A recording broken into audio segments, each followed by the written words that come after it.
क्या आपने कभी सोचा है कि जब एक ताकतवर महिला को कम आंका जाता है तो क्या होता है? जब जिस इंसान पर वह सबसे ज्यादा भरोसा करती है वही उसकी पीठ में छुरा घोंपता है, तो वह किस हद तक जा सकती है? यह कहानी सिर्फ धोखे और दिल टूटने की नहीं है। यह ताकत, सम्मान और उस शानदार वापसी की कहानी है जिसे देखकर दुनिया दंग रह गई। एक ऐसी दुनिया में झांकने के लिए तैयार हो जाइए जहां वफादारी खरीदी और बेची जाती है और जहां असली बदला ठंडे दिमाग से लिया जाता है। अगर आपको इस तरह की कहानियां पसंद हैं तो हमारे चैनल गाला के रहस्य को सब्सक्राइब करना न भूलें। हम हर दिन वीडियो पोस्ट करते हैं।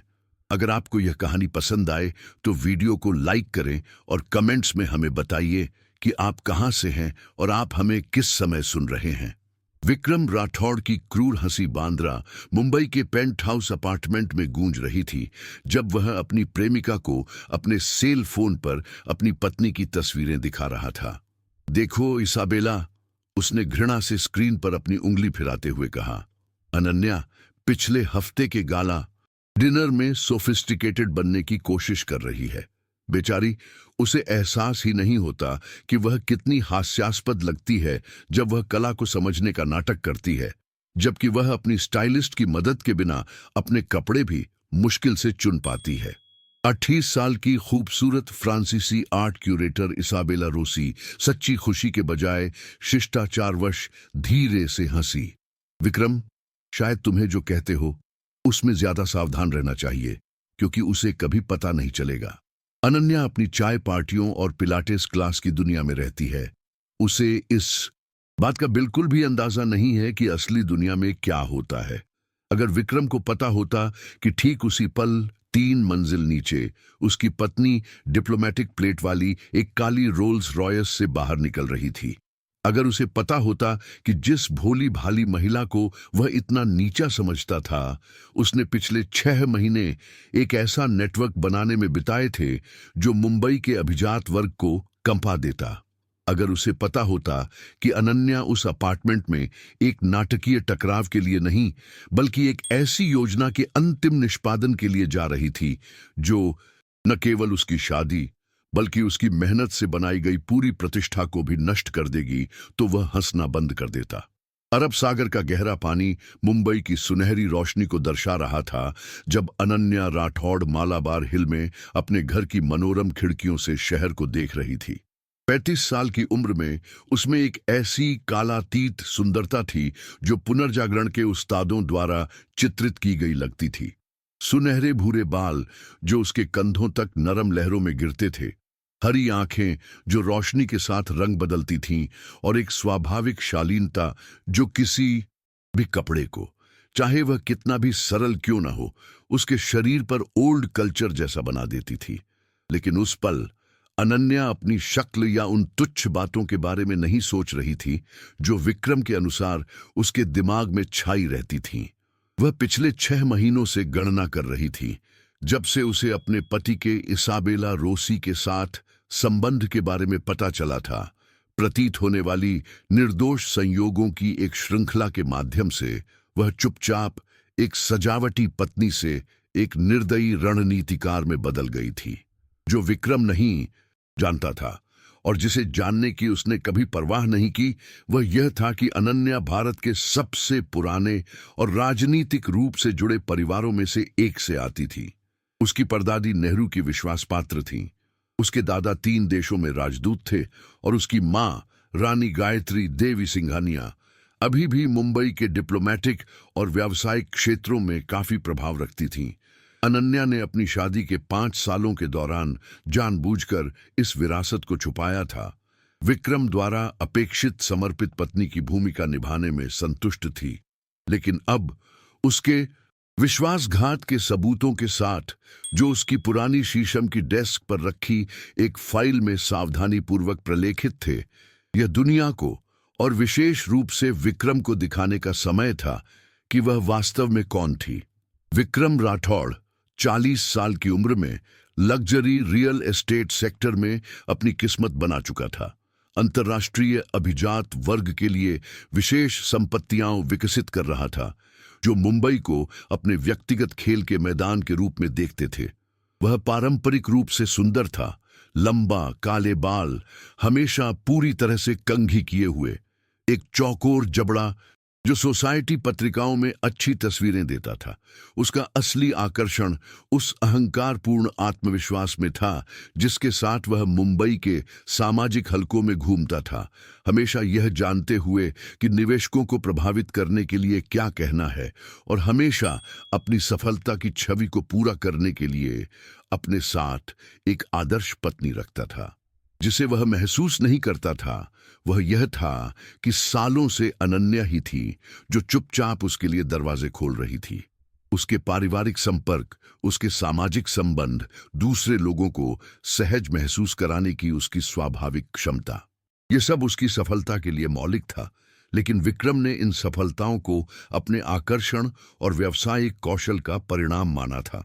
उस गुरुवार की दोपहर अनन्या अपनी रणनीति के अंतिम विवरणों को अंतिम रूप दे रही थी जब उसे अपनी सबसे अच्छी दोस्त रिया कपूर, एक लॉर्ड की बेटी और मुंबई की सबसे प्रभावशाली लाइफस्टाइल पत्रिका की प्रधान संपादक का फोन आया। डार्लिंग, रिया ने अपनी क्रिस्टल क्लियर आवाज में कहा, जो भारतीय अभिजात वर्ग की खासियत थी, मुझे अभी अभी सबसे स्वादिष्ट जानकारी मिली है। ऐसा लगता है कि तुम्हारा प्यारा पति इस शनिवार की रात फ्रांसीसी महिला के अपार्टमेंट में एक छोटी सी अंतरंग पार्टी की योजना बना रहा है। अनन्या मुस्कुराई, एक ऐसी अभिव्यक्ति जो उसकी आंखों तक नहीं पहुंची। सच में? तुम्हें कैसे पता चला? ताजमहल पैलेस होटल में मेरे सूत्र ने मुझे बताया। विक्रम ने 8 लोगों के लिए कैटरिंग डॉम पेरिग्नन शैंपेन का ऑर्डर दिया है और विशेष रूप से अनुरोध किया है कि बिल उसके कार्यालय भेजा जाए, घर नहीं। जाहिर है वह कुछ संभावित निवेशकों और अपनी प्रेमिका को प्रभावित करना चाहता है। जरूर, कितना दिलचस्प है, अनन्या ने बुदबुदाया। पहले से ही कल्पना कर रही थी कि वह इस जानकारी का उपयोग कैसे कर सकती है। रिया हंसी। डार्लिंग, मैं इस लहजे को जानती हूं। तुम कुछ योजना बना रही हो, है ना? मुझे यह स्वीकार करना होगा कि मैं यह देखने के लिए मरी जा रही हूं कि तुम इस स्थिति से कैसे निपटोगी। विक्रम हमेशा इस बात को लेकर बहुत अहंकारी रहा है कि तुम किसी भी चीज पर शक करने के लिए बहुत भोली हो। ओह रिया, अनन्या ने कहा। उसकी आवाज रेशम की तरह मुलायम और दोगुनी खतरनाक थी। वह एक बात पर सही है, मैं वास्तव में बहुत भोली हूं।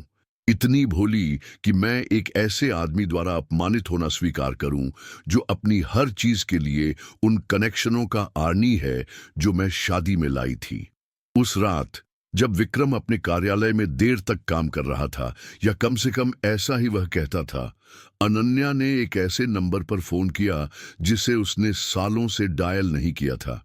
जो आवाज आई वह औपचारिक थी, जिसमें एक त्रुटिहीन भारतीय लहजा था।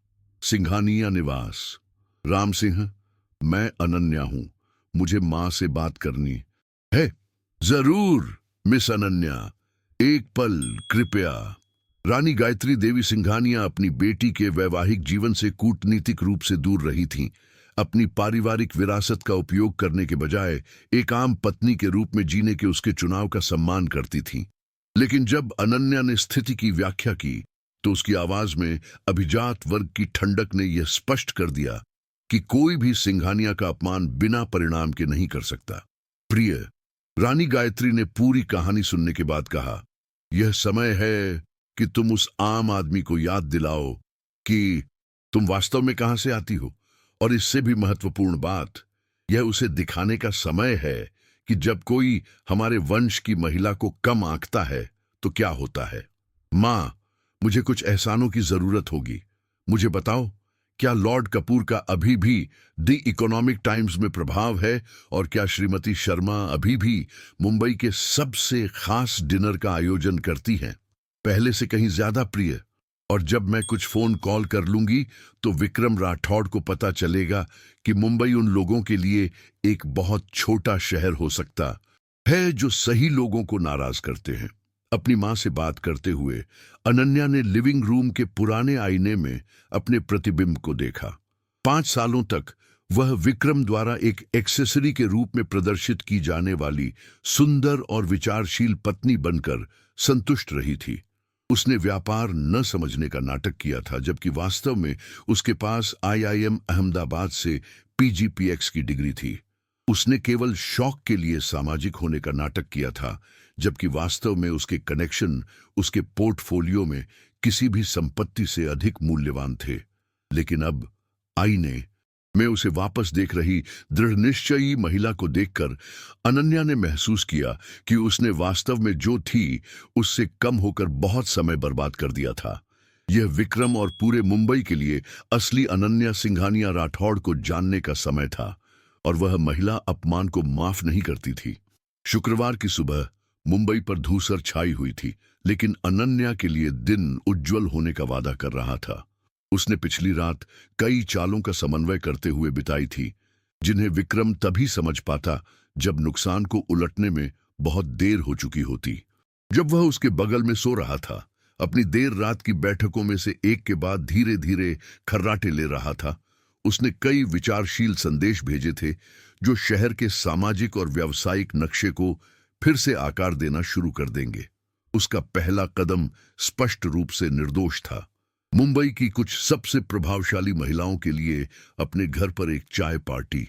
श्रीमती शर्मा, वित्त मंत्री की पत्नी, रिया कपूर और मीडिया में उसके संपर्कों का नेटवर्क, सुश्री अदानी, जिसका परिवार भारत के सबसे बड़े निजी बैंकों में से एक को नियंत्रित करता था, और नताशा खान, अमेरिकी सोशलाइट, जिसके डिनर यह तय करते थे कि मुंबई के उच्च समाज में किसे स्वीकार किया जाता है और किसे नहीं। जब विक्रम उस सुबह ऑफिस के लिए निकला तो उसने अनन्या को किचन में पाया। एक रेशम का रौब पहने और चाय बना रही थी, जैसे कि यह उसके सरल जीवन का एक और सामान्य दिन हो। प्रिय, उसने उसके सिर के ऊपर लापरवाही से चूमते हुए कहा, आज रात खाने के लिए मेरा इंतजार मत करना। एक जरूरी मीटिंग है जो देर तक चल सकती है। जरूर डार्लिंग, उसने उस मीठी मुस्कान के साथ जवाब दिया जिसकी वह उम्मीद करता था। मेरे भी अपने प्लान हैं। कुछ दोस्त आज दोपहर चाय के लिए आ रहे हैं। वह हंसा, एक थोड़ी कृपालु हंसी। तुम्हारे दोस्त और उनकी चाय पार्टियां। कभी कभी मैं सोचता हूं कि तुम महिलाएं इतने घंटों तक बात करने के लिए क्या पाती हो। अगर उसने ध्यान दिया होता तो उसने अनन्या की हरी आंखों से गुजरने वाली खतरनाक चमक को देखा होता। लेकिन विक्रम अपनी योजनाओं में इतना व्यस्त था कि वह उन विवरणों पर ध्यान नहीं दे सका जो उसे बचा सकते थे। दोपहर 3 बजे अनन्या का लिविंग रूम मुंबई की कुछ सबसे शक्तिशाली महिलाओं से भरा हुआ था। वे मखमल की कुर्सियों पर सुरुचिपूर्ण ढंग से बैठी थीं, जयपुर ब्लू पॉटरी के कप पकड़े हुए थीं, जबकि अनन्या एक आदर्श परिचारिका की कृपा के साथ चाय और खीरे के छोटे सैंडविच परोस रही थी। लेडीज, अनन्या ने शुरू किया। उसकी आवाज शांत और नियंत्रित थी। इतनी जल्दी आने के लिए धन्यवाद। मुझे एक नाजुक स्थिति पर सलाह चाहिए। और फिर किसी ऐसे व्यक्ति की सर्जिकल सटीकता के साथ जिसने पालने में कूटनीति सीखी थी, अनन्या ने अपनी कहानी सुनाई। न कि एक धोखा खाई पत्नी के रूप में जो दया की तलाश में थी, बल्कि एक शक्तिशाली महिला के रूप में जिसका अपमान किया गया था और अब वह उचित न्याय चाहती थी। अगर आप अब तक हमारे साथ हैं तो हम आपका शुक्रिया अदा करना चाहते हैं। आपकी उपस्थिति हमारे लिए बहुत मायने रखती है। अगर आपको यह कहानी पसंद आ रही है तो कृपया वीडियो को लाइक करें और हमारे चैनल गाला के रहस्य को सब्सक्राइब करना न भूलें, ताकि आप हमारी कोई भी रोमांचक कहानी मिस न करें। अब चलिए अनन्या और उसके शानदार बदले की कहानी पर वापस चलते हैं। श्रीमती शर्मा सबसे पहले बोली। उनकी आवाज उस अभिजात वर्ग के गुस्से से भरी हुई थी जो उन लोगों के लिए आरक्षित थी जो सभ्य समाज के अलिखित नियमों का उल्लंघन करते हैं। मेरी प्रिय, उसने अपनी चाय की प्याली एक निर्णायक खनक के साथ अलग रखते हुए कहा, यह आदमी स्पष्ट रूप से नहीं समझता कि वह किसके साथ काम कर रहा है। शायद यह उसे ठीक से शिक्षित करने का समय है। रिया आगे झुकी। उसकी आंखें किसी ऐसे व्यक्ति की प्रत्याशा से चमक रही थीं जो उच्च समाज की नाटकीय कहानियों के लिए जीता था। डार्लिंग, तुम जानती हो कि मेरे पास काफी संपादकीय संसाधन हैं। कुछ व्यापारियों के संदिग्ध चरित्र के बारे में एक शब्द सार्वजनिक धारणा पर महत्वपूर्ण प्रभाव डाल सकता है। सुश्री अदानी, जो व्यापार के मामले में हमेशा व्यावहारिक थीं, सीधे मुद्दे पर आईं। अनन्या, प्रिय, हमारा बैंक नियमित रूप से हमारे उच्च निवल मूल्य वाले ग्राहकों के जोखिम प्रोफाइल का विश्लेषण करता है। यह शर्म की बात होगी अगर व्यावसायिक आड़ों में कुछ अनियमितताएं अभी हमारा ध्यान आकर्षित करे। नताशा खान अपने अमेरिकी लहजे के साथ, जो मुंबई में दशकों से नरम हो गया था, ने अंतिम स्पर्श जोड़ा। हनी, मेरा अगला डिनर अगले हफ्ते है और मेहमानों की सूची अभी भी लचीली है। यह भयानक होगा अगर कुछ लोगों को पता चले कि वे अब सामाजिक रूप से स्वीकार्य नहीं माने जाते हैं। जैसे ही महिलाएं बात कर रही थीं, प्रत्येक अपने अपने तरीके से समर्थन की पेशकश कर रही थी। अनन्या को अपने भीतर एक गहरी संतुष्टि महसूस हो रही थी। यह सिर्फ बदला लेने के बारे में नहीं था, यह एक ऐसी दुनिया में अपने सही स्थान का दावा करने के बारे में था जिसने विक्रम को बहुत लंबे समय तक उसे कम करने की अनुमति दी थी। उस दोपहर जब विक्रम इसाबेला और कुछ संभावित निवेशकों के साथ अपनी अंतरंग पार्टी की तैयारी कर रहा था, उसे नहीं पता था कि उन निवेशकों में से प्रत्येक को विचारशील कॉल आए थे, जिसमें किसी संदिग्ध चरित्र और संदिग्ध व्यावसायिक प्रथाओं वाले व्यक्ति के साथ उनके जुड़ाव पर सवाल उठाया गया था। शाम 5 बजे पहले निवेशक ने अचानक पारिवारिक आपातकाल का हवाला देते हुए रद्द कर दिया। 6 बजे दूसरे ने कहा कि एक एजेंडा संघर्ष उत्पन्न हो गया था। 7 बजे जब विक्रम एक विजयी व्यापार और आनंद की रात की उम्मीद में कपड़े पहन रहा था, आमंत्रित 4 निवेशकों में से केवल एक ने अभी भी उपस्थिति की पुष्टि की थी। इससे भी बदतर, विक्रम को अजीब फोन कॉल आने लगे। उसका अकाउंटेंट कुछ अनियमितताओं के बारे में पता करना चाहता था जिसका बैंक ने उल्लेख किया था। उसके वकील ने चिंताजनक अफवाहें सुनी थीं और एक तत्काल बैठक का सुझाव दिया था। वोग इंडिया के संपादक ने फोन किया, यह पूछते हुए कि क्या वह कुछ आरोपों पर टिप्पणी करना चाहेंगे जिनकी जांच की जा रही थी। इसाबेला, उसने फोन पर कहा। उसकी आवाज में तनाव के संकेत दिखने लगे थे। शायद हमें आज की पार्टी रद्द कर देनी चाहिए। मुझे व्यापार में कुछ झटके लग रहे हैं। नहीं नहीं डार्लिंग, इसाबेला ने अपनी मोहक आवाज में जवाब दिया। तुम बढ़ा चढ़ाकर कह रहे हो। इसके अलावा मैंने सब कुछ तैयार कर लिया है। यह एक आदर्श रात होगी, तुम देखोगे। जो इसाबेला नहीं जानती थी वह यह था कि उसे भी सावधानीपूर्वक हेरफेर किया गया था। अनन्या ने यह सुनिश्चित किया था कि कला की दुनिया में इसाबेला की पेशेवर प्रतिष्ठा के बारे में कुछ जानकारी सही कानों तक पहुंचे। उन टुकड़ों की प्रामाणिकता के बारे में अफवाहें जिन्हें उसने प्रमाणित किया था, उसके पिछले क्यूरेशन में नैतिक मुद्दे और सबसे बढ़कर करियर में आगे बढ़ने के तरीके के रूप में अमीर शादीशुदा पुरुषों के साथ शामिल होने की उसकी प्रवृत्ति। जब शनिवार की रात आई तो विक्रम घबराहट की स्थिति में था, जिसे वह डेज़ेस्पेरेमेंट छिपाने की कोशिश कर रहा था। मूल 8 मेहमानों में से केवल 2 ही बांद्रा में इसाबेला के अपार्टमेंट में आए थे और दोनों असहज लग रहे थे, जैसे वे जाने के लिए उत्सुक थे। डार्लिंग, इसाबेला ने एक मजबूर मुस्कान के साथ शैंपेन परोसते हुए कहा, शायद हमें अपनी स्थिति के बारे में बात करनी चाहिए। मुझे आज कुछ कॉल आए, लोग मेरे साथ तुम्हारे जुड़ाव के बारे में पूछ रहे थे। तभी विक्रम को शक होने लगा कि कुछ बहुत गलत है और शहर में कहीं अनन्या राठौड़ एक ऐसी रात में अपनी विजयी प्रविष्टि करने की तैयारी कर रही थी जो हमेशा के लिए सब कुछ बदल देगी। बांद्रा में इसाबेला रोसी का अपार्टमेंट बमुश्किल छिपे तनाव के माहौल में डूबा हुआ था। जब रात 9 बजे इंटरकॉम बजा, विक्रम की अंतरंग पार्टी में केवल 4 लोग शामिल हुए थे। 2 स्पष्ट रूप से असहज निवेशक, इसाबेला जो लगातार घबरा रही थी, और रोहन मेहरा, एक जाना माना सोशलाइट जो व्यापार में वास्तविक रुचि के बजाय रुग्ण जिज्ञासा के कारण वहां ज्यादा लग रहा था। मैं और किसी का इंतजार नहीं कर रही हूं, इसाबेला ने इंटरकॉम की ओर बढ़ते हुए माथा सिकोड़कर बुदबुदाया। जो आवाज डिवाइस से निकली वह शांत, आत्मविश्वासी और अचूक रूप से अभिजात थी। शुभ संध्या, अनन्या राठौड़। मेरा मानना है कि मेरे पति वहां हैं। इसके बाद जो सन्नाटा छाया वह बहरा कर देने वाला था। विक्रम ने महसूस किया कि उसकी नसों में खून जम गया है। शादी के 5 सालों में अनन्या कभी भी बिना बताए कहीं नहीं आई थी। अपनी प्रेमिका के अपार्टमेंट में तो बिल्कुल भी नहीं। उसकी पहली प्रवृत्ति घबराहट थी, जिसके तुरंत बाद वह अहंकार आया जिसने उसे परिभाषित किया था।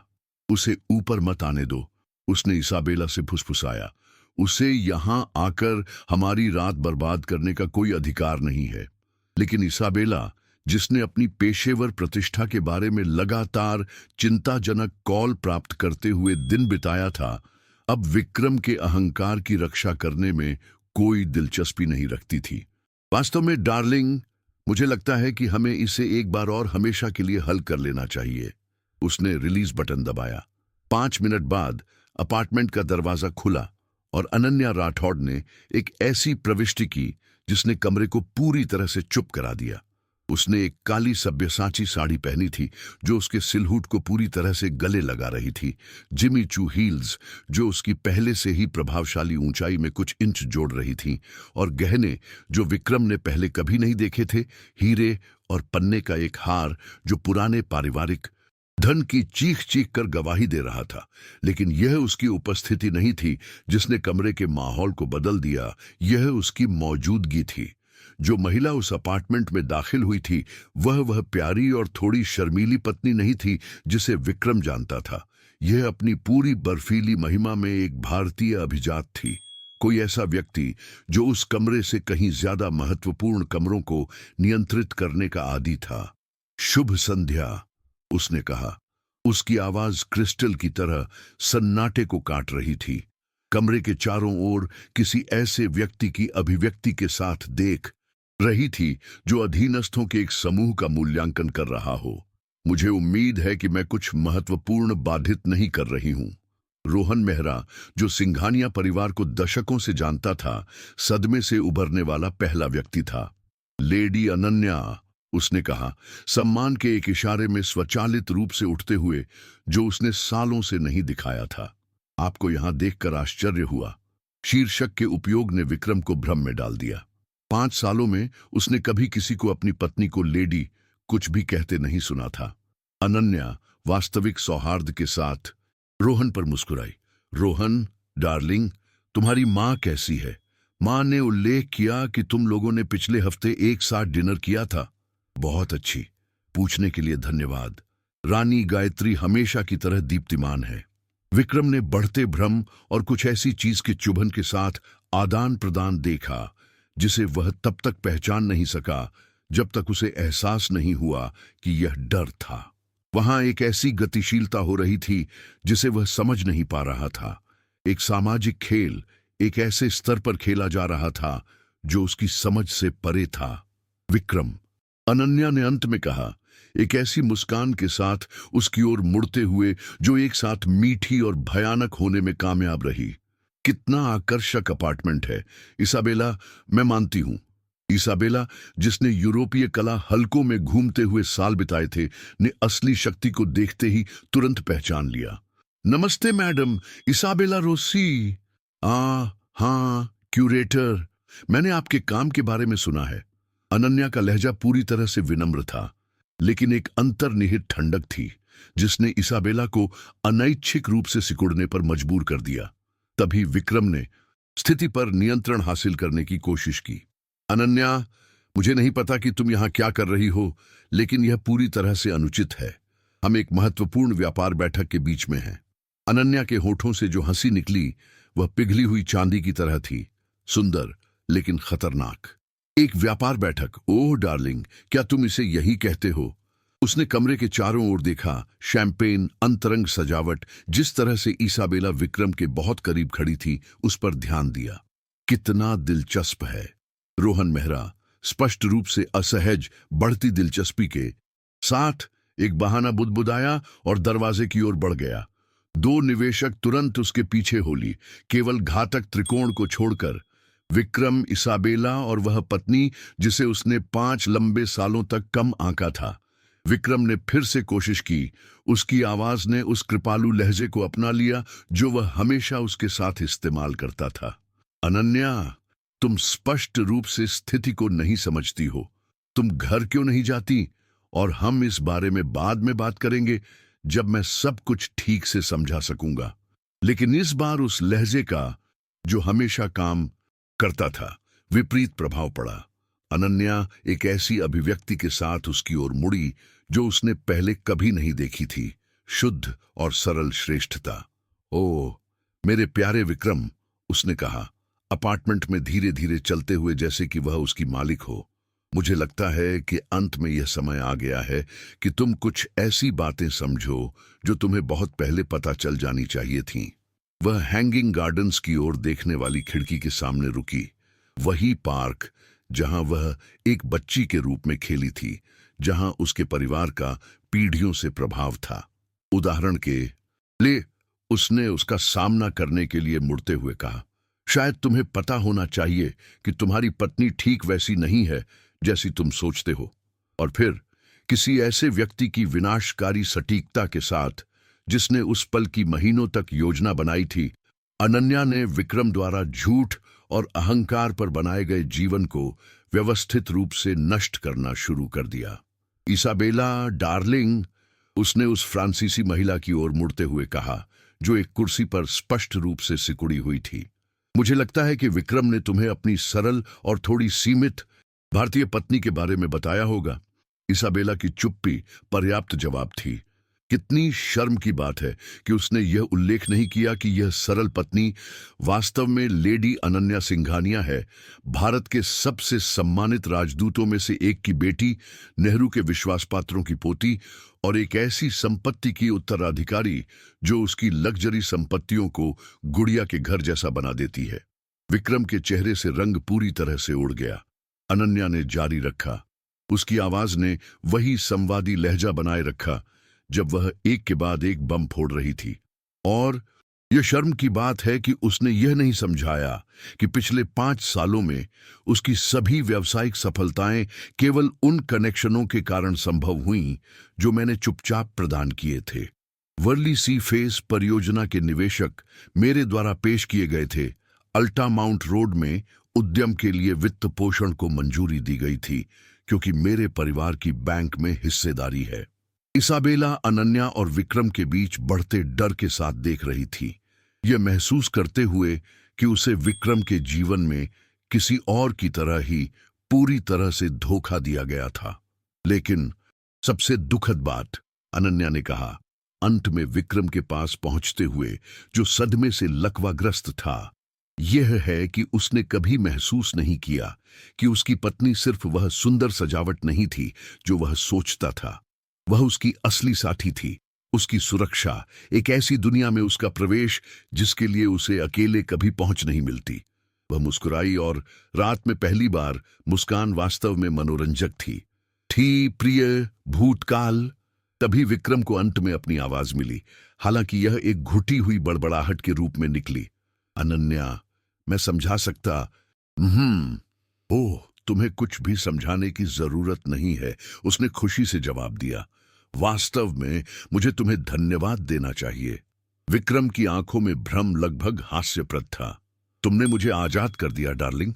5 सालों तक मैं तुम्हारे नाजुक अहंकार को ठेस न पहुंचाने के लिए वास्तव में जो हूं उससे कम होने में संतुष्ट थी। लेकिन अब, उसने शालीनता से इशारा किया, अब मैं ठीक वैसी ही बन सकती हूं जैसी मैं हमेशा से थी। और तुम यह पता लगा सकते हो कि तुम कनेक्शन के बिना, सुरक्षा के बिना, उस हैसियत के बिना कौन हो जो मेरे परिवार ने प्रदान की थी। उस पल विक्रम ने अंत में अपने नुकसान की भयावहता को समझा। उसने सिर्फ एक सुंदर पत्नी नहीं खोई थी, उसने शक्ति और प्रभाव की दुनिया के लिए अपना पास खो दिया था जिसे बनाने में पीढ़ियां लगती हैं। और अब बांद्रा के उस अपार्टमेंट में, उस प्रेमिका के सामने जिसने पाया था कि उसे इस बारे में धोखा दिया गया था कि वह वास्तव में कौन था, विक्रम राठौड़ ने अपने वयस्क जीवन के पहले वास्तविक अपमान का सामना किया। जिस महिला का उसने उपहास किया था और जिसे कम आंका था, वह अपनी नई नई शक्ति में दीप्तिमान, उसके सामने खड़ी थी, जबकि वह अपनी मूर्खता की भयावहता के सामने सिकुड़ गया था। खेल खत्म हो गया था और अपने जीवन में पहली बार विक्रम पूरी तरह से हार गया था। उस रहस्योद्घाटन वाली रात के बाद के 3 दिन विक्रम राठौड़ के लिए धीमी गति में एक दुःस्वप्न थे।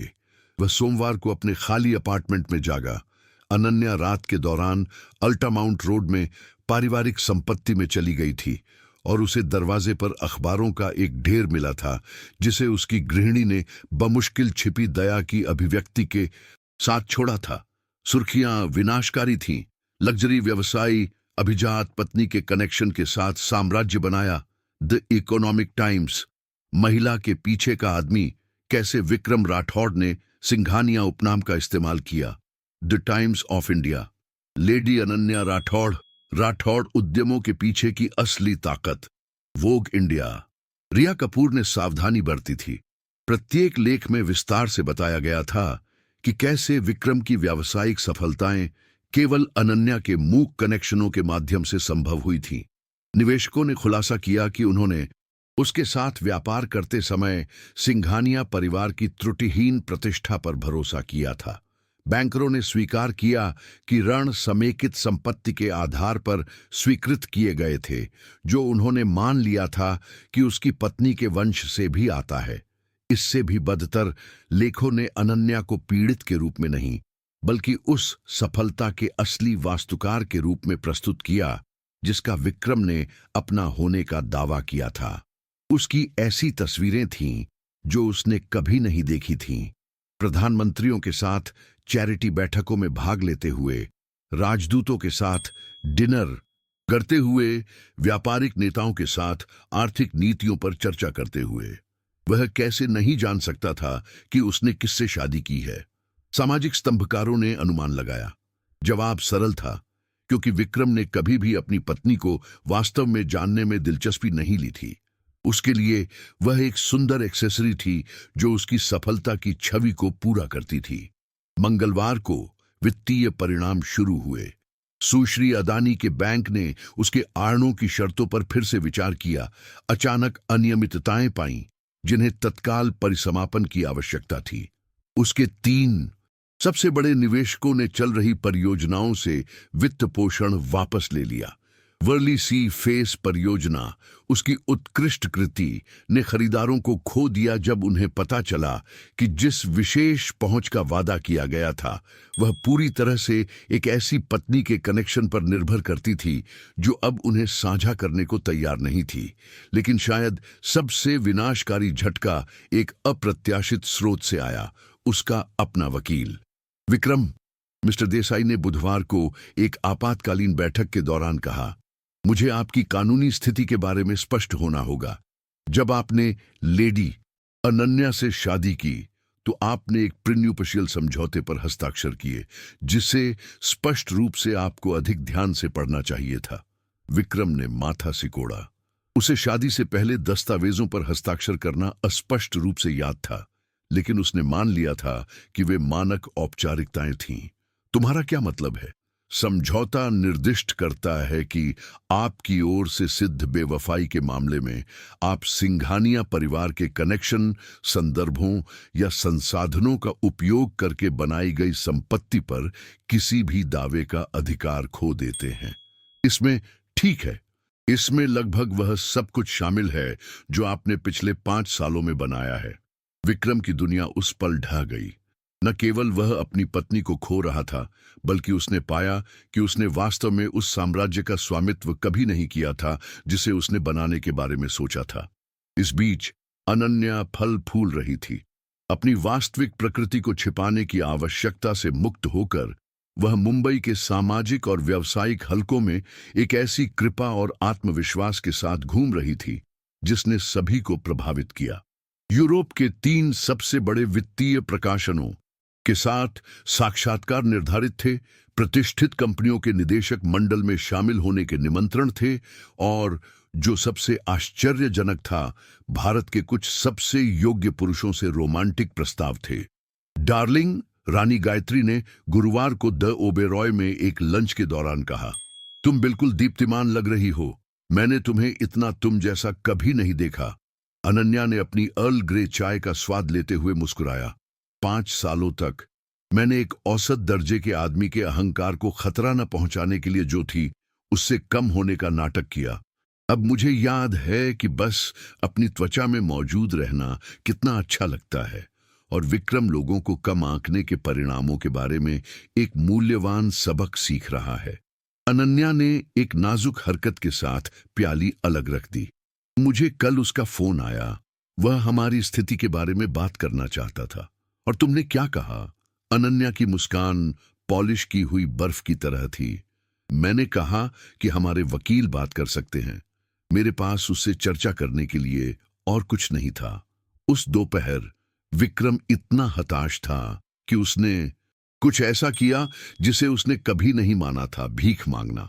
उसने द गैलेरिया के बाहर इंतजार किया, जहां वह जानता था कि अनन्या अपनी खरीदारी करती है, और जब उसने उसे अपनी बाहों में कई पैकेटों के साथ बाहर निकलते देखा तो वह एक टूटे हुए आदमी की विनम्रता के साथ उसके पास पहुंचा। अनन्या, प्लीज, बस 5 मिनट। वह रुकी। उसे उसी विनम्रता से दूर की अभिव्यक्ति के साथ देख रही थी जिसे वह सड़क पर एक जिद्दी अजनबी के लिए आरक्षित करती। मिस्टर राठौड़, मेरा मानना है कि हमारे वकील स्थिति के बारे में बहुत स्पष्ट थे। उसके उपनाम का औपचारिक उपयोग एक थप्पड़ जैसा था। 5 सालों तक वह डार्लिंग, स्वीट हार्ट, लव रही थी। अब वह मिस्टर राठौड़ थी। अनन्या, मैंने एक भयानक गलती की, लेकिन हम इसे सुलझा सकते हैं। हम एक कपल हैं, हम एक टीम हैं। नहीं, उसने एक दृढ़ता के साथ बीच में टोका जो उसने उसकी आवाज में कभी नहीं सुनी थी। हम कभी एक टीम नहीं थे विक्रम। एक टीम बराबर भागीदारों को मानती है जो एक दूसरे का सम्मान करते हैं। तुम्हारे पास एक अच्छी तरह से तैयार नौकरानी थी जो कभी कभी तुम्हारा बिस्तर साझा करती थी। ये शब्द एक विनाशकारी शांति के साथ कहे गए थे जिसने किसी तरह चीखों से ज्यादा चोट पहुंचाई। लेकिन मैं तुमसे प्यार करता हूं, उसने कहा, और पहली बार यह सच हो सकता है। अनन्या ने अपना सिर झुकाया, वास्तविक जिज्ञासा के साथ उसके शब्दों पर विचार करते हुए। तुम जानते हो विक्रम, मुझे विश्वास है कि तुम ईमानदार हो सकते हो, लेकिन तुम मुझसे प्यार नहीं करते। तुम उससे प्यार करते हो जो तुमने खो दिया है। तुम मेरे स्टेटस, मेरे कनेक्शन, मेरी उपयोगिता से प्यार करते हो। अगर तुम वास्तव में मुझसे प्यार करते तो तुम यह जानने में दिलचस्पी लेते कि मैं उन सभी सालों के दौरान कौन थी जब हम साथ रहते थे। वह दूर जाने लगी, लेकिन फिर एक आखिरी बार मुड़ी।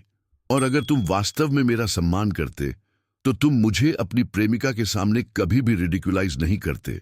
ये आखिरी शब्द थे जो अनन्या ने व्यक्तिगत रूप से विक्रम राठौड़ को कहे थे।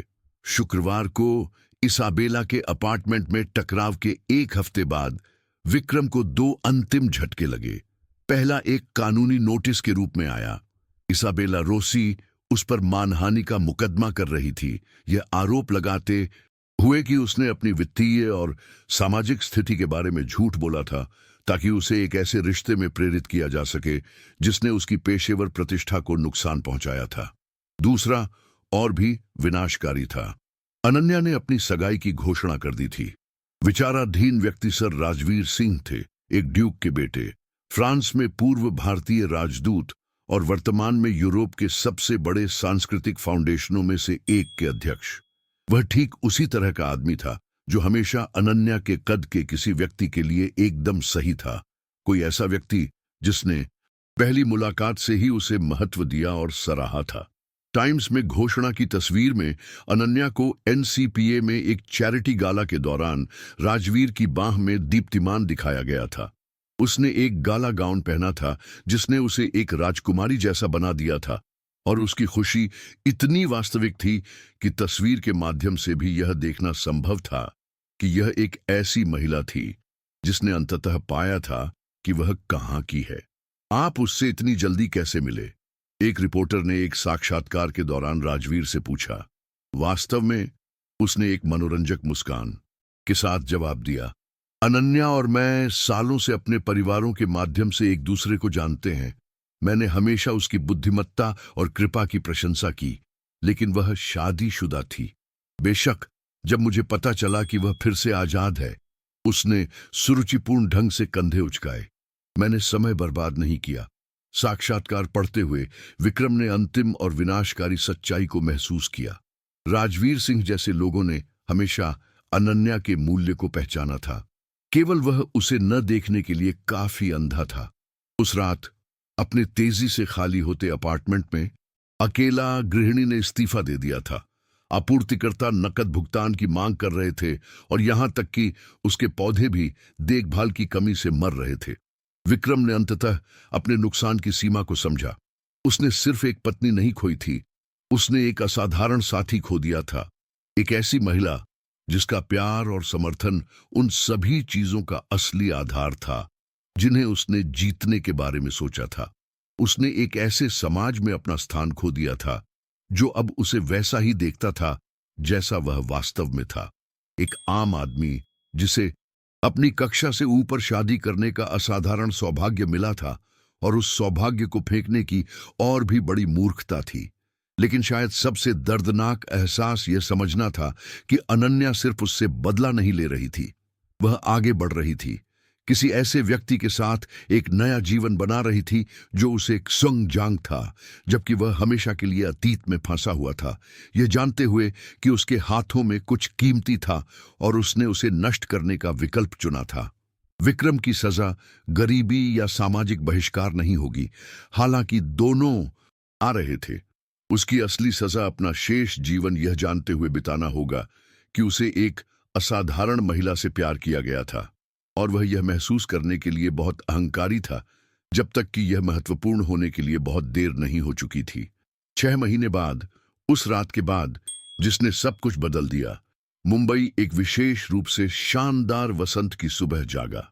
हैंगिंग गार्डन्स के बगीचे खिले हुए थे, अरब सागर सुनहरी धूप को दर्शा रहा था और द इकोनॉमिक टाइम्स के पहले पन्ने पर एक तस्वीर में लेडी अनन्या सिंह को अपने नए foundation the Singhania foundation for women's economic empowerment के उद्घाटन का रिबन काटते हुए दिखाया गया था।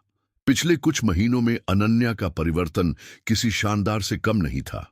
विक्रम के नाजुक अहंकार को समायोजित करने के लिए खुद को कम करने की आवश्यकता से मुक्त होकर वह यूरोप में आर्थिक समानता के मुद्दों पर सबसे सम्मानित आवाजों में से एक के रूप में उभरी थी। उसका फाउंडेशन आंशिक रूप से उसकी पारिवारिक विरासत और आंशिक रूप से प्रभावशाली महिलाओं के एक प्रभावशाली नेटवर्क से दान द्वारा वित्तपोषित पहले ही 200 से अधिक महिला उद्यमियों को उनके व्यवसायों के लिए वित्तपोषण प्राप्त करने में मदद कर चुका था। लेडी से उद्घाटन समारोह के दौरान एनडीटीवी के एक पत्रकार ने पूछा, आपको इस फाउंडेशन को बनाने के लिए किसने प्रेरित किया? अनन्या, एक navy blue Manish Malhotra suit में सुरुचिपूर्ण, जो उसकी आंखों को उभारता था, किसी ऐसे व्यक्ति के आत्मविश्वास के साथ मुस्कुराई जिसने अंततः अपना असली उद्देश्य पा लिया था। सालों तक मैंने प्रतिभाशाली महिलाओं को कम आंका या अनदेखा करते देखा, सिर्फ इसलिए कि लोग समाज की सीमित अपेक्षाओं से परे नहीं देख सकते थे। यह फाउंडेशन यह सुनिश्चित करने के लिए मौजूद है कि किसी भी महिला को अपनी क्षमता को छिपाने या दूसरों की सीमित धारणाओं में फिट होने के लिए अपने सपनों को कम करने की जरूरत न पड़े। जवाब व्यक्तिगत था, बिना आत्मकथात्मक हुए, पेशेवर, बिना ठंडा हुए। यह एकदम सही था, ठीक उसकी नई जिंदगी में हर चीज की तरह।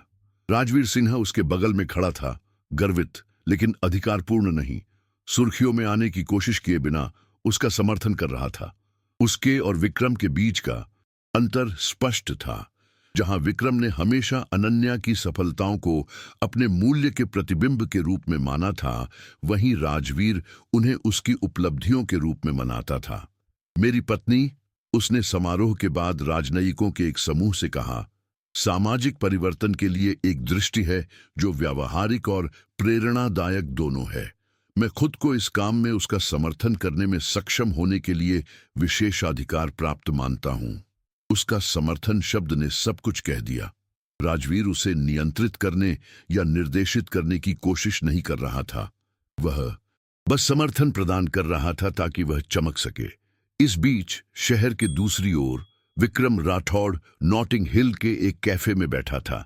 अपनी पूर्व पत्नी की सफलता के बारे में पढ़ रहा था, प्रशंसा और अफसोस के मिश्रण के साथ, जो पिछले कुछ महीनों में उसका स्थायी साथी बन गया था। विक्रम का पतन उतना ही तेज था जितना नाटकीय। उसकी रियल एस्टेट परियोजनाओं को कर्ज चुकाने के लिए बेच दिया गया था। उसकी कंपनी ने दिवालियापन की घोषणा कर दी थी और वह अब एक मामूली किराए के अपार्टमेंट में रहता था, अन्य कंपनियों के लिए एक सलाहकार के रूप में काम कर रहा था।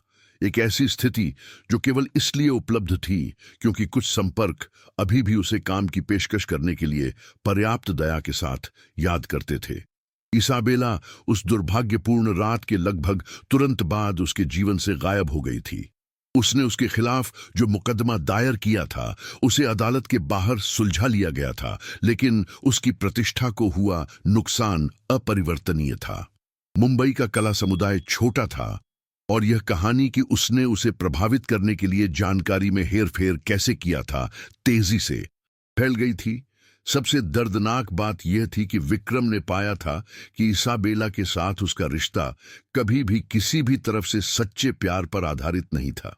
वह उसमें उस हैसियत और कनेक्शन के लिए दिलचस्पी रखती थी जो वह सोचती थी कि उसके पास है, जबकि वह उसमें अपनी मर्दानगी और शक्ति के सत्यापन के रूप में दिलचस्पी रखता था। जब दोनों ने पाया कि उन्हें इस बारे में धोखा दिया गया था कि दूसरे के पास क्या पेशकश करने के लिए है, तो उनके बीच के बंधन को बनाए रखने के लिए कुछ भी नहीं बचा था। मिस्टर राठौड़, विक्रम ने अखबार से आंखें उठाकर लगभग 25 साल की एक युवा महिला को देखा जो अच्छी तरह से तैयार थी लेकिन स्पष्ट रूप से घबराई हुई थी। हाँ, मैं मिशेल हूं, एक फ्रीलांस पत्रकार। मैं एक कहानी पर काम कर रही हूं। ठीक है, दूसरे अवसरों और नई शुरुआत के बारे में क्या आप मेरे साथ अपने अनुभव के बारे में बात करना चाहेंगे? एक पल के लिए विक्रम ने मना करने पर विचार किया। पिछले कुछ महीनों में उसने मीडिया से परहेज किया था, अपने अपमान से निजी तौर पर निपटना पसंद करता था, लेकिन युवा पत्रकार के ईमानदार दृष्टिकोण में कुछ ऐसा था जिसने उसे बैठने के लिए सिर हिलाने पर मजबूर कर दिया। तुम क्या जानना चाहती हो? सब कुछ खोने के बाद जीवन का पुनर्निर्माण कैसा होता है? सवाल सीधा था लेकिन क्रूर नहीं। विक्रम ने जवाब देने से पहले एक पल के लिए उसके चेहरे का अध्ययन किया। यह अपमानजनक है, उसने अंत में एक ऐसी ईमानदारी के साथ कहा जिसने उसे आश्चर्यचकित कर दिया। लेकिन यह शिक्षाप्रद भी है। आप पाते हैं कि आप वास्तव में कौन हैं जब आप हैसियत और कनेक्शन और पैसे की सभी परतों को हटा देते हैं, और कभी कभी आपको जो मिलता है वह आपको बहुत पसंद नहीं आता है। और तुमने क्या पाया? विक्रम लंबे समय तक चुप रहा, कैफे की खिड़की से मुंबई की सड़कों को देख रहा था जहां वह कभी पूर्ण आत्मविश्वास के साथ घूमता था। मैंने एक ऐसा आदमी पाया जो अपने अहंकार से इतना अंधा था कि उसने अपने पास मौजूद सबसे कीमती चीज बर्बाद कर दी। मैंने किसी ऐसे व्यक्ति को पाया जिसने भाग्य को प्रतिभा, विशेषाधिकार को व्यक्तिगत मूल्य के साथ भ्रमित किया। उसने एक विराम लिया, फिर एक धीमी आवाज में जारी रखा, और मैंने किसी ऐसे व्यक्ति को पाया जिसे पहले से बेहतर बनना सीखना है। क्या आपको लगता है कि आप हर दिन सीख रहे हैं? यह दर्दनाक है लेकिन आवश्यक है। साक्षात्कार 1 और घंटे तक चला, और जब सारा अंत में जाने के लिए उठी तो उसने एक आखिरी सवाल पूछा, क्या आपको कोई पछतावा है? विक्रम हंसा, लेकिन आवाज में कोई कड़वाहट नहीं थी। मुझे केवल एक सच्चा पछतावा है। यह मेरी किस्मत या मेरी सामाजिक स्थिति को खोना नहीं है। यह एक असाधारण महिला के जीवन के 5 साल बर्बाद करना है, क्योंकि मैं यह देखने के लिए बहुत अहंकारी था कि वह वास्तव में कौन थी। उसने अखबार में अनन्या की तस्वीर को एक बार फिर देखा। अगर मैं समय में वापस जा सकता तो मैं सब कुछ खोने के बारे में कुछ भी नहीं बदलता। मैं केवल एक चीज बदलता। मैंने उन 5 सालों के हर दिन को उस महिला के योग्य बनने की कोशिश में बिताया होता जिससे मैंने शादी की थी, यह मानने के बजाय कि उसे मेरे साथ होने के लिए आभारी होना चाहिए। जब 2 हफ्ते बाद साक्षात्कार प्रकाशित हुआ तो इसने एक अप्रत्याशित सनसनी पैदा कर दी।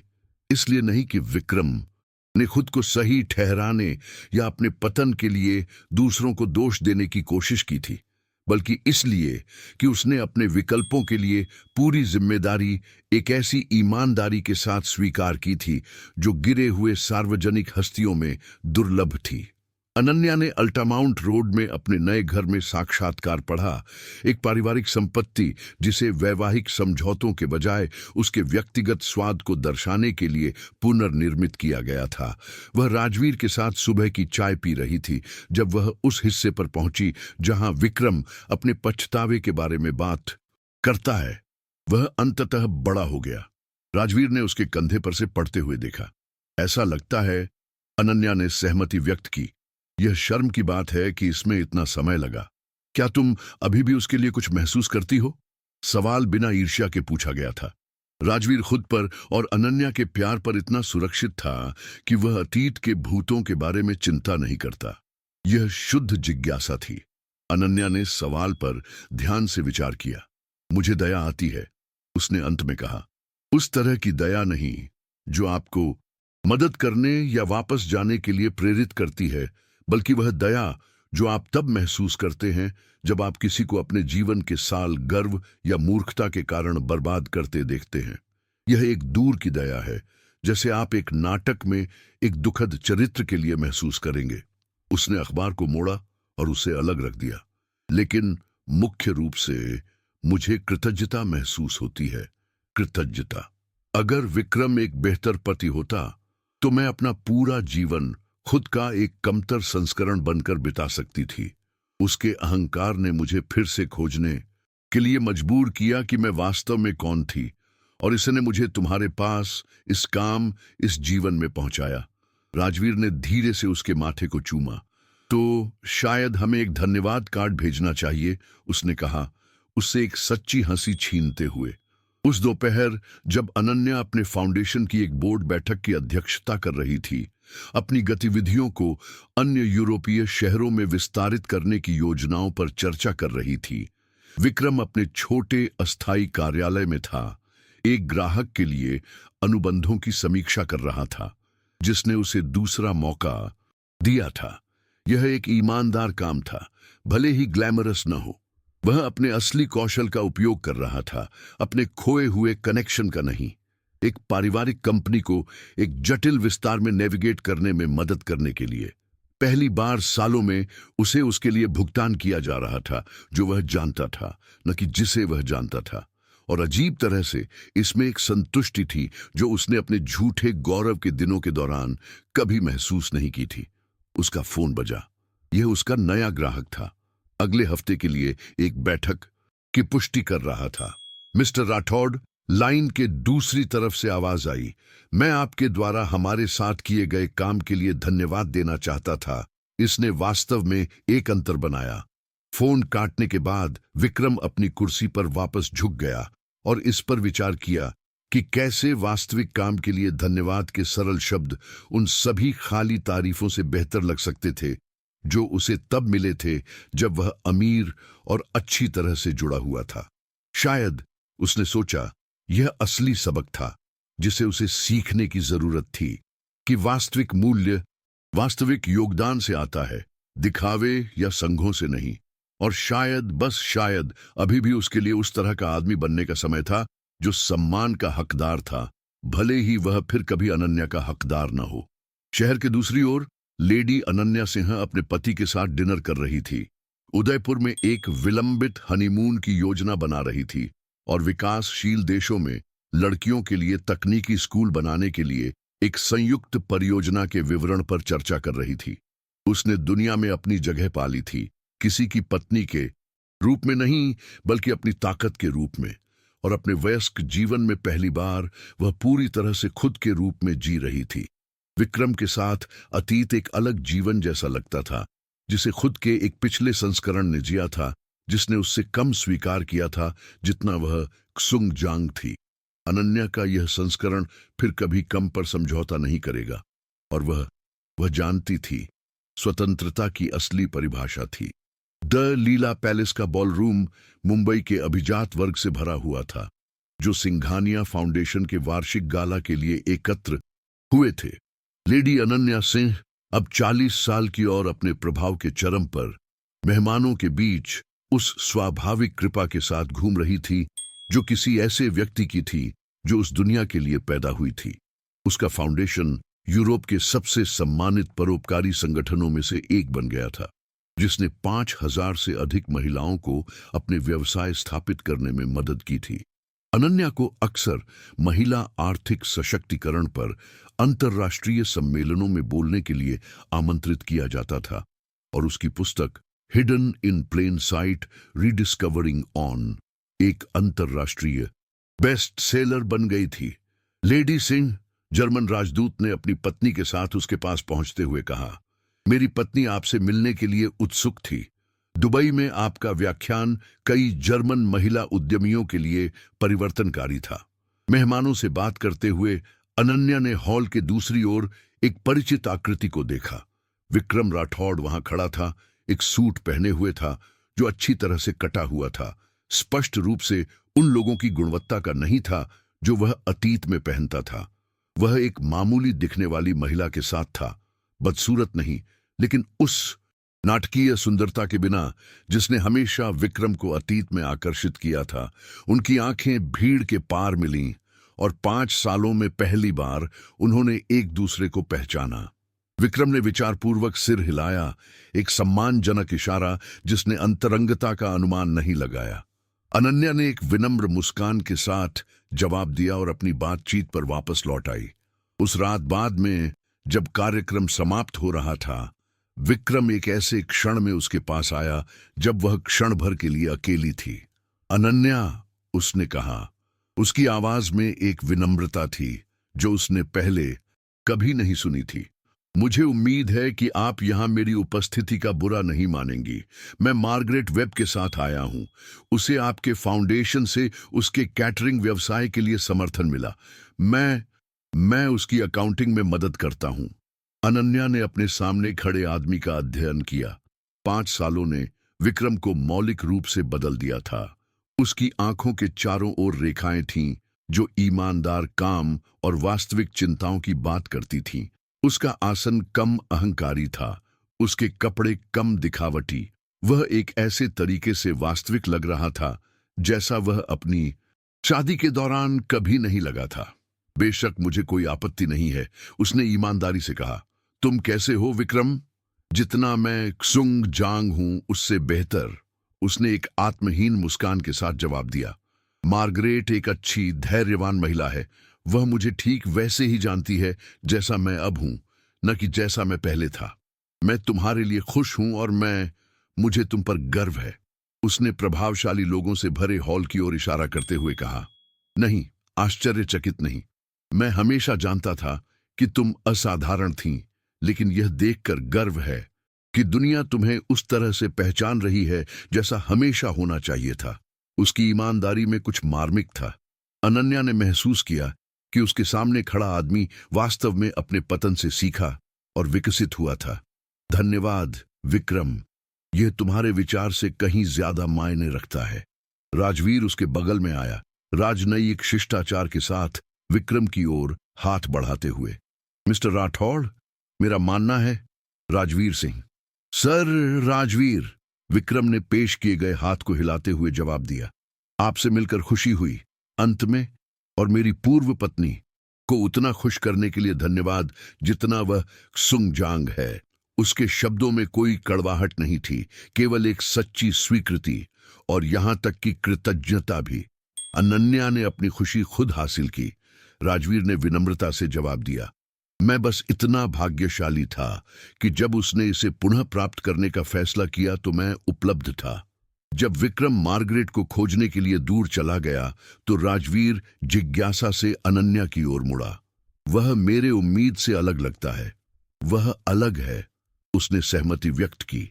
विक्रम को मार्गरेट को उसके कोट के साथ मदद करते हुए देखते हुए सब कुछ खोने ने उसे यह खोजने के लिए मजबूर किया कि वह उस सारे अहंकार के नीचे वास्तव में कौन था। और जाहिर है वहां एक सभ्य व्यक्ति था, उसे बस प्रकट होने की जरूरत थी।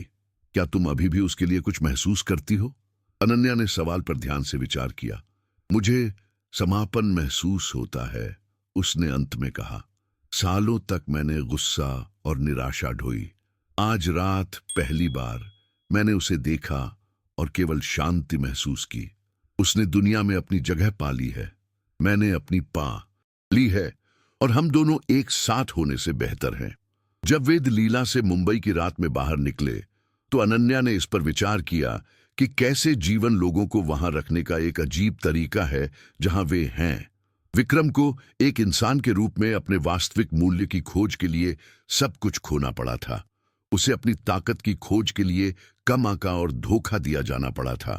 अंत में दोनों ने खुद के अधिक प्रामाणिक संस्करण पाए थे, बस एक साथ नहीं। और यह उसने सोचा जब राजवीर ने उसका हाथ पकड़ा और वे मुंबई की रोशन सड़कों से घर चले गए। ठीक वैसा ही था जैसा होना चाहिए था। कभी कभी सुखद अंत सुलह या बदला लेने के बारे में नहीं होता है, कभी कभी यह बस वह बनने के बारे में होता है जो आप हमेशा बनने की क्षमता रखते थे।